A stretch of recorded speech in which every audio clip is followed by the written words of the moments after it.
Moikka ja tervetuloa hallitsemaan stressiä niin kuin Navy Seal.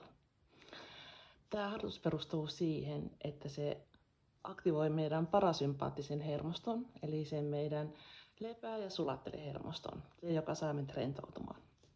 Tämä myöskin poistaa kortisolia meidän elimistöstä, saa sen kortisolipitoisuuden laskemaan ja sitä kautta helpottaa stressiä, mutta tällä on myöskin muita vaikutuksia. Tämä kirkastaa mielen ja ajatuksen. Tämä saattaa helpottaa kipua ja sitten tämä itse asiassa tekee semmoisen hyvin seesteisen, rauhallisen olon, mistä käsin voi sitten taas jatkaa päivää ja ehkä mahdollisesti löytää jotain uusia ratkaisuja.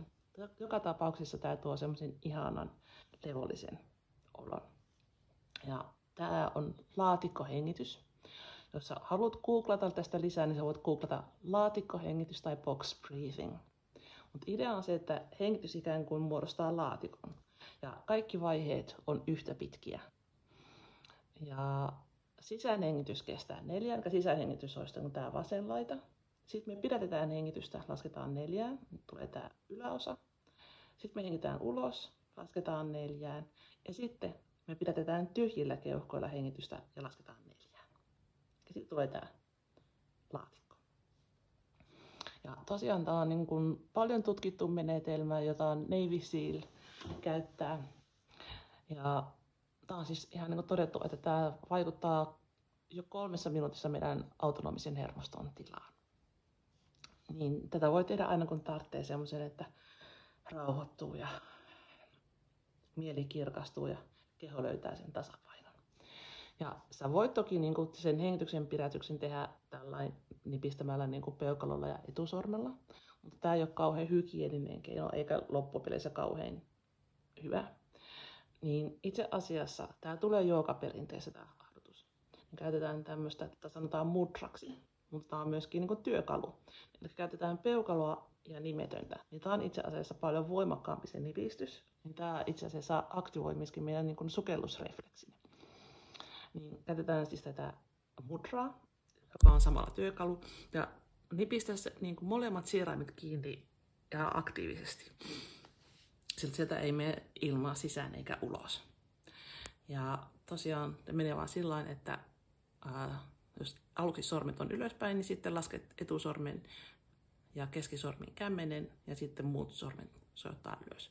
Niin tässä sä pystyt helposti operoimaan. Tässä ei mikään osu tänne sieraimiin ja sä pystyt helposti operoimaan näitä sormia. Ja mä näytän yhden kierroksen malliksi ja sitten tehdään yhdessä. Eli hengität sisään, niin et vielä tarvitse sitä hengityksen pitäessä, vaan hengit sisään. Lasket 1, 2, 3, 4. Ja nyt sitten purisat vetää kiinni ja pitäkää hengitystä. 1, 2, 3, 4. Ja sitten vapauta käsi, hengitä ulos. 4, 3, 2, 1. Ja nyt purista nenä kiinni ja pidetään tyhjillä keuhkoilla hengitystä. 1, 2, 3, 4. Eli hyvin yksinkertaista. Hengitetään sisään, lasketaan 4, napataan nenästä kiinni, pidetään täysillä keuhkolla ja lasketaan 4. Sitten hengitetään ulos, lasketaan 4 ja sitten vielä lopuksi pidetään hengitystä tyhjillä keuhkolla ja lasketaan 4.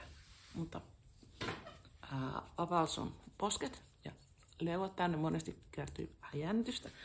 Pyörätä sun hartiat, huokaise ulos ja päästä sun vatsa pehmeäksi. On tärkeää, että meillä on vatsa pehmeänä, niin silloin meidän palleja pääsee liikkuu siellä. Ja sitten lähtää. Eli hengitä sisään. 1, 2, 3, 4. Nappaa nenästä kiinni, pidetään hengitystä. 1, 2, 3, 4. Vapauta käsi, hengitä ulos. 4, 3, 2, 1. Nappaa nenästä kiinni, pidetään tyhjillä keuhkoilla. 1, 2, 3, 4. Vapauta käsi, hengitä sisään. 1, 2, 3, 4. Nappaa nenästä kiinni, pidetään hengitystä. 1, 2, 3, 4. Vapauta käsi, hengitä ulos. 4, 3, 2, 1. Nappaa nenästä kiinni, pidätä hengitystä. 1, 2, 3, 4. Hengitä sisään. 1, 2, 3, 4. Pidätä hengitystä. 1, 2, 3, 4. Laske käsi, hengitä ulos. 1, 2, 3, 4. Ja pidätä hengitystä. 1, 2, 3, 4. Hengitä sisään. 1, 2, 3, 4. Nappaa nenästä kiinni, pidätä hengitystä. 1, 2, 3, 4. Laske käsi alas, hengitä ulos. 4, 3, 2, 1. Nappaa nenästä kiinni, pidätä hengitystä. 1, 2, 3, 4. Pidetään pieni tauko, mä päästän Lisa ulkoilemaan. Voit hengittää vapaasti, antaa hengityksen rauhoittua. Ja tehdään vielä 3 kierrosta. Tätä on yleensä hyvä tehdä noin 10 kierrosta, mutta tehdään nyt yhdessä sen verran, että sä opit tämän tekniikan. Sitten kun sä oot oppinut tämän, niin sä voit aina tehdä tätä 5-10 kierrosta. Ja sitten lähdetään. Hengitä sisään. 1, 2, 3, 4. Nappaa nenästä kiinni, pidetään hengitystä. 1, 2, 3, 4. Vapauta käsi, hengitä ulos. 4, 3, 2, 1. Nappaa nenästä kiinni, pidetään hengitystä. 1, 2, 3, 4. Ja hengitä sisään. 1, 2, 3, 4. Nappaa nenästä kiinni, pidetään hengitystä. 1, 2, 3, 4. Vapaata käsi, hengitä ulos. 4, 3, 2, 1. Nappaa nenästä kiinni, pidetään hengitystä. 1, 2, 3, 4. Ja vapaata käsi. Hengitä sisään. Viimeinen kierros. 1, 2, 3, 4. Nappaa nenästä kiinni, pidetään hengitystä. 1, 2, 3, 4. Vapaata käsi. Hengitä ulos. 4, 3, 2, 1. Ja nappaa nenästä kiinni, pidetään hengitystä.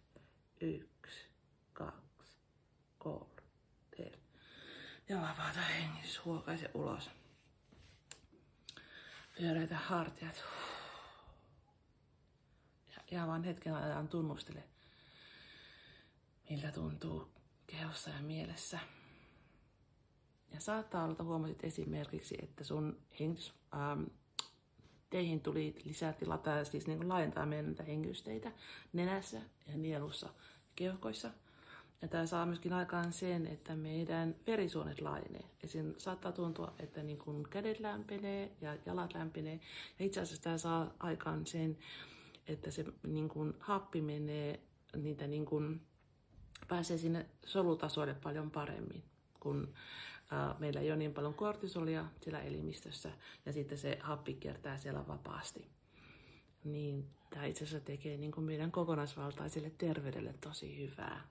Ja tämä saa sen, myöskin sen aikaan, että se niin kuin ilmanvirtaus siellä keuhkossa menee niitä kapillaarisuonia pitkin ihan sinne pienimpiin niihin keuhkorakkuloihin asti, sinne syvälle keuhkoihin. Niin tämä myöskin itse asiassa hoitaa meidän keuhkoja. Saa ne keuhkot laajentumaan ja ikään kuin huolehtii siitä, että se tuulitus siellä keuhkoissa, se kaasujen vaihto, hape- ja hiilidioksidivaihto toimii siellä tehokkaasti ja sieltä poistuu vanhaa kuoraa, jos siellä sellaista on. Toivon, että pidit tästä harjoituksesta. Ja jos tuntuu, että on vaikea esimerkiksi niin kun pidättää hengitystä siinä uloshengityksen jälkeen, kun keuhkot on tyhjät, niin sä voit siinä kohtaa pitää tauon. Ja sitten tulla mukaan taas, kun lähtee seuraava kierros, lähdetään hengittää sisään. Ja pikkuhiljaa, kun sä opit sietämään sitä, että tässä niin kuin muodostuu hiilidioksidia tai hiilidioksidia alkaa itse asiassa kertymään meidän elimistön, niin tämä saattaa tuntua vähän epämukavalta, mutta se tekee vaan hyvää se hiilidioksidi.